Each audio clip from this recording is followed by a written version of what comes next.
L'anime commence en montrant un homme allongé sur la route. Il est attaqué par une fille inconnue et semble avoir accepté sa mort imminente.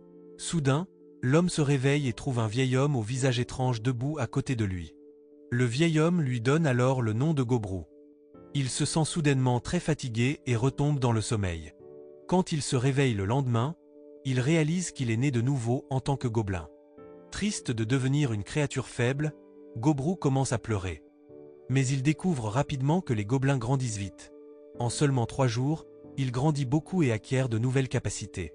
Finalement, Gobru accepte sa nouvelle vie de gobelin et décide d'en tirer le meilleur parti. Il promet de profiter des opportunités offertes par sa nouvelle vie. En regardant hors de la grotte, Gobru voit que le monde autour de lui est très différent de celui qu'il connaissait. Peu de temps après, il rencontre Gobkishi, dont le corps est le plus grand parmi les autres gobelins. Impressionné par la force de Gobkishi, Gobru suggère qu'ils chassent ensemble pour trouver de la nourriture. Pendant qu'ils sont ensemble, ils rencontrent le maître lapin cornu.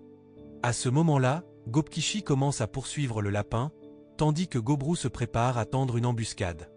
Leur travail d'équipe fonctionne bien et ils attrapent le lapin. Mais quand Gobkishi veut tout manger tout seul, Gobru intervient. Quand Gobru prend la corne du lapin comme arme, une notification apparaît, presque comme dans un jeu vidéo. Après avoir mangé le monstre, Gobru acquiert une nouvelle compétence appelée évasion. Il découvre également qu'il a toujours des pouvoirs de sa vie passée en tant qu'espère. Cette capacité spéciale lui permet d'absorber différentes choses comme le fer, l'or, le poison et les monstres, et d'hériter de leurs pouvoirs. Cependant, les compétences qu'il avait accumulées dans sa vie passée sont perdues. Réalisant à quel point ses capacités d'espère sont utiles dans un monde rempli de monstres puissants, Gobru décide de développer à nouveau ses compétences. Quand il retourne à la grotte, il rencontre Gobmi, une gobeline.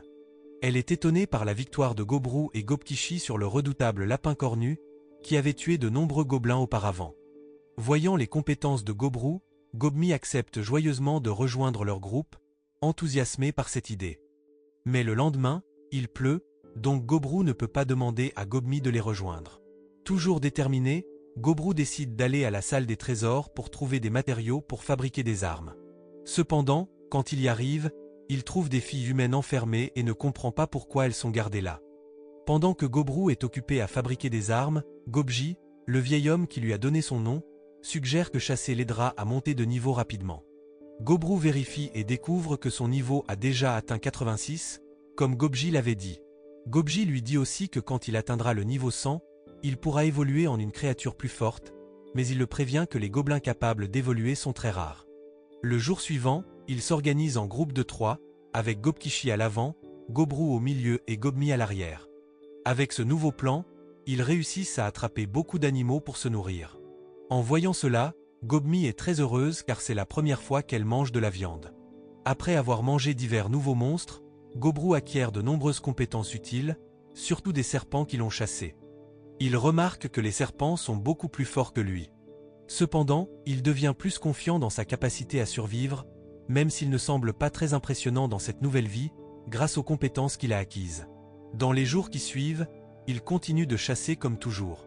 Avec les nouvelles compétences de Gobru, ils battent avec succès des monstres dangereux. En mangeant, d'autres gobelins, jaloux de leur succès, les observent. Cette nuit-là, ces gobelins jaloux essaient d'attaquer Gobru pendant qu'il dort. Heureusement, il a une compétence qui est toujours active, arrêtant leur attaque et ripostant. Après cela, Gobmi, qui vient de se réveiller, se bat aussi contre eux, montrant sa colère envers les attaquants. Le lendemain, leur prochain adversaire est un puissant ORC, représentant un défi même pour Gobkishi. Cependant, grâce à leur travail d'équipe, ils parviennent à vaincre l'ORC. Après le combat, Gobru envisage une approche différente. Au lieu de rester isolés des autres gobelins du village, ils devraient partager leur surplus de nourriture avec eux et manger ensemble dans la grotte. En apprenant cela, les gobelins de la grotte acceptent cette idée avec joie et profitent du repas ensemble. Voyant leur unité, Gobru réfléchit à ses changements personnels, réalisant que dans sa vie passée, il ne se souciait pas beaucoup d'aider les autres. Cette nuit-là, Gobru reçoit un message indiquant qu'il a atteint son niveau maximum, lui offrant la possibilité d'évoluer au stade suivant, devenant ainsi un hobgoblin. Sans tarder, Gobru accepte. Le lendemain matin, Gobru se réveille transformé, avec ses cheveux et son corps prenant une forme plus humaine, ressemblant à son apparence de sa vie antérieure. À sa grande surprise, Gobkishi évolue également en hobgoblin. En voyant cela, Gobmi est étonné par le nouveau look de Gobru, admirant son attrait accru. Après cela, Gobkishi devient curieux de sa nouvelle force et défie Gobru à un combat. Gobru accepte l'invitation, et le résultat confirme sa supériorité continue sur Gobkishi. Après le combat, les trois décident de partir pour une autre chasse. Peu de temps après, ils affrontent un groupe de loups. Ces monstres loups sont des adversaires coriaces, attaquant en groupe coordonné. En réalisant cela, Gobru élabore rapidement un plan, disant à Gobmi de tirer des flèches à distance tandis que lui et Gobkishi combattent de près. Après cela, Gobmi parvient à abattre le chef de la meute, causant de la confusion parmi les loups et les rendant plus faciles à vaincre. Gobru consomme ensuite le chef des loups, acquérant une compétence pour commander la meute. En retournant à la grotte, les autres gobelins demandent à Gobru de leur apprendre à se battre, ce qu'il accepte. Il leur montre non seulement des techniques de combat, mais aussi comment fabriquer des armes. Les gobelins admirent Gobru pour cela, ce qui le fait penser que c'est peut-être à cause de sa nouvelle compétence. Cependant, il se sent heureux de savoir qu'il a maintenant une raison d'exister, celle de devenir plus fort et de diriger ses amis. Le lendemain, Gobru reçoit une nouvelle troublante. Les filles humaines capturées sont mortes après avoir avalé du poison. Après cela, Gobru et Gobji brûlent rapidement leur corps en réponse. Peu de temps après, Gobru et Gobkishi prennent la responsabilité d'enseigner et de former les gobelins, les poussant à des exercices physiques difficiles jusqu'à l'épuisement. En supervisant l'entraînement, Gobru chasse également et consomme des monstres aux compétences spéciales, acquérant ainsi de nombreuses capacités de combat. Cependant, leur routine est interrompue lorsqu'ils aperçoivent un groupe qui s'approche. À ce moment-là, Gobru et Gobkishi se préparent à se défendre, mais Gobji intervient et explique que le groupe est composé des pères de la génération de Gobru. Cette nouvelle surprend Gobru. Il s'avère que le groupe est constitué de gobelins adultes qui semblent expérimentés et qui viennent de revenir d'une longue chasse. Ils apportent beaucoup de provisions alimentaires, de l'équipement et quelques filles humaines, au grand plaisir de leur chef, Gobken. En même temps, Gobji est satisfait des nouvelles filles humaines capturées, après que les précédentes filles capturées soient mortes. Il ajoute que l'ADN des gobelins est fort, donc même si les humains ont des bébés avec des gobelins, les bébés seront toujours des gobelins. Il mentionne ensuite que la principale raison de capturer des filles humaines est pour le plaisir des gobelins. N'aimant pas cette idée, Gobru confronte rapidement Gobken. En voyant cela, les autres gobelins sont en colère et se préparent à se battre. Mais la tension diminue lorsque deux gobelines du groupe de Gobken, Sato et Sei, arrivent. Elles ont évolué en hobgoblins et visent à calmer le conflit croissant. Après cela, Sato et Sei suggèrent que Gobken et Gobru se battent sans armes pour décider qui dirigera le village, le gagnant devenant le chef. Les deux acceptent cette idée, décidant de ne pas utiliser d'armes. Gobken accepte le défi sans hésitation. Mais à la surprise générale, Gobru gagne rapidement. En une minute seulement, Gobken est vaincu et piégé dans la toile d'araignée de Gobru. En voyant cela, Gobji est étonné et demande d'où vient la corde utilisée pour attacher Gobken. Gobru explique que la toile d'araignée provient naturellement de son propre corps. Impressionnés par les capacités incroyables de Gobru, tous acceptent qu'il soit le chef légitime du village, reconnaissant officiellement sa position de leader. Cependant, il devient clair que Gobken et ses amis sont en colère contre Gobru, montrant une irritation évidente envers lui.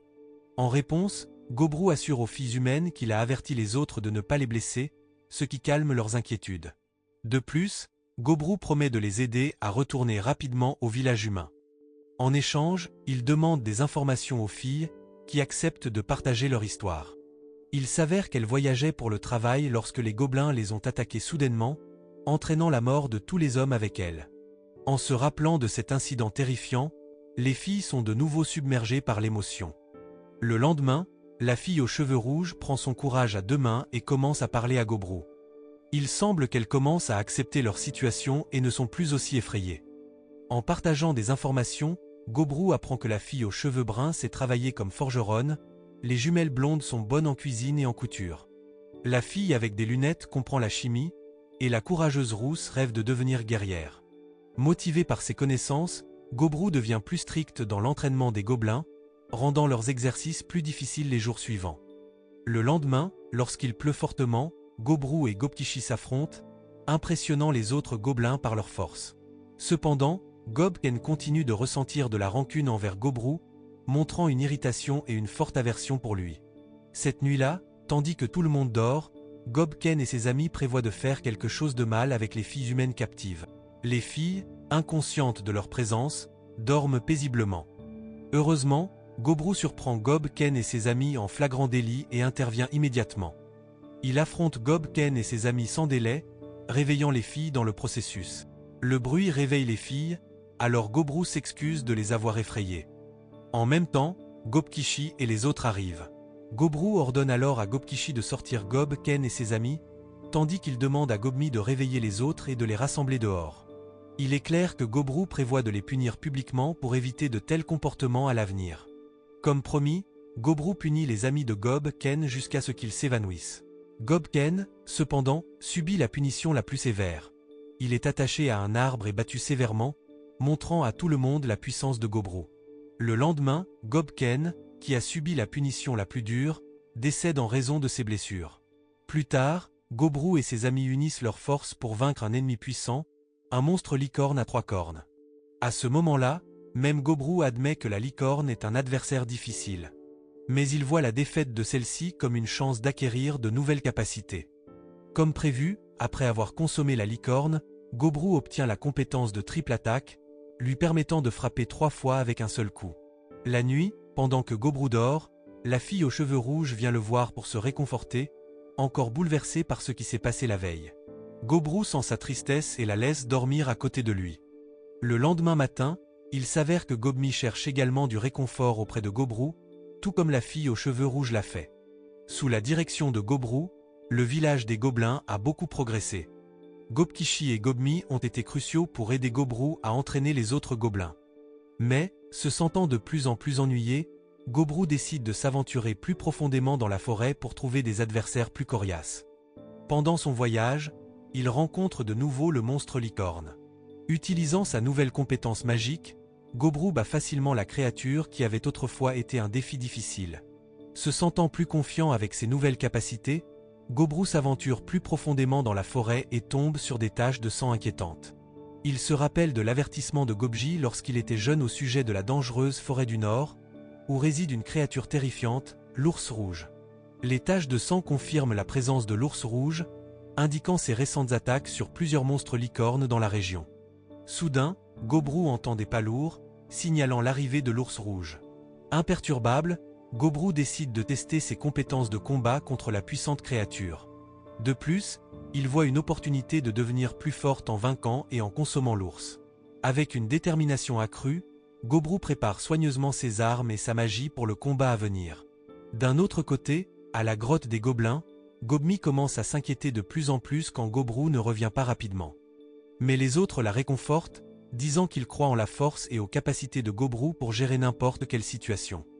Pendant le combat contre l'ours, Gobru utilise rapidement la magie, mais l'ours la bloque avec ses pattes. Même après avoir perdu une patte, l'ours continue d'attaquer Gobru férocement sans ralentir. À ce moment-là, Gobru comprend la gravité de la situation, sachant qu'un seul coup de l'ours pourrait le tuer. Malgré le danger, il continue d'essayer de vaincre le monstre, utilisant son tour de toile d'araignée pour tenter de le piéger. Mais l'ours esquive facilement la toile et contre-attaque avec des flammes, brûlant la main de Gobru.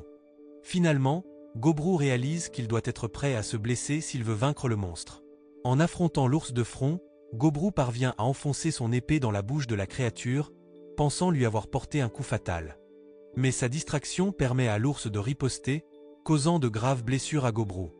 Même si l'ours est immobilisé par l'épée, Gobru est toujours en danger, conscient qu'une autre attaque pourrait être fatale. Avec une détermination féroce, Gobru continue de se battre contre la bête implacable, perdant finalement sa main dans le combat intense. Peu après, Gobru parvient à vaincre l'ours, mais il est lui-même grièvement blessé.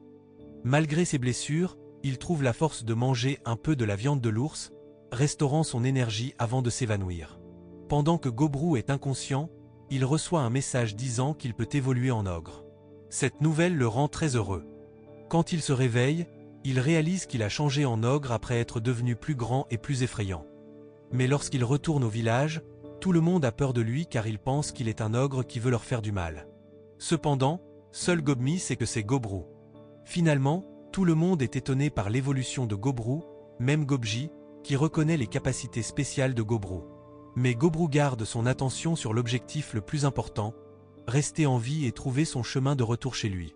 La morale de l'histoire est donc, quand tu te réveilles en gobelin, apprends vite à utiliser des cornes de lapin pour survivre et éviter les drames d'un téléfilm de science-fiction.